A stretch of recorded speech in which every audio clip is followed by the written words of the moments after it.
السلام عليكم ورحمة الله وبركاته. أهلا بيكم أصدقاء أكلة ماما. هنعمل النهاردة مع بعض سلطة الرنجة المدخنة الخطيرة، وهنعرف كمان طريقة حلوة قوي لتقشير وتنظيف الرنجة بسهولة جدا من غير ما تسخنيها ولا أي حاجة. كل اللي هتعمليه هتغلي شوية مية وهتحطي الرنجة فيه. ما تتخضيش، هتحطي الرنجة في المية السخنة، لكن هتسيب قشرتها وهتطلع معاكي زي الفل.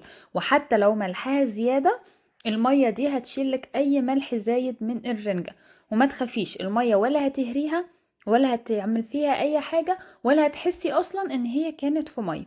وانتي مش هتسيبيها في المية زي ما شفتي كده، يا دوب هتحطي بس عليها كده المية المغلية، القشرة بتاعتها هتدوب وهتسيب منك. تمام. محتاجين بقى لسلطة الرنجة، معانا فلفل اخضر رومي او بلدي زي ما تحبي، مفيش مشكلة، فلفل حامي لو تحبي، ومعانا ليمون، ومعانا بصل، طبعا رنجة يعني بصل.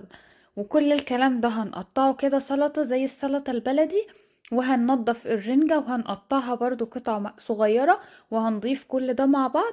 وهنحط كمان معاه زيت الزيتون، لو حابة زيت ذرة او زيت عباد، اي زيت براحتك، لكن زيت الزيتون ليه نكهة خاصة كده، هيبقى حلو قوي معاكي.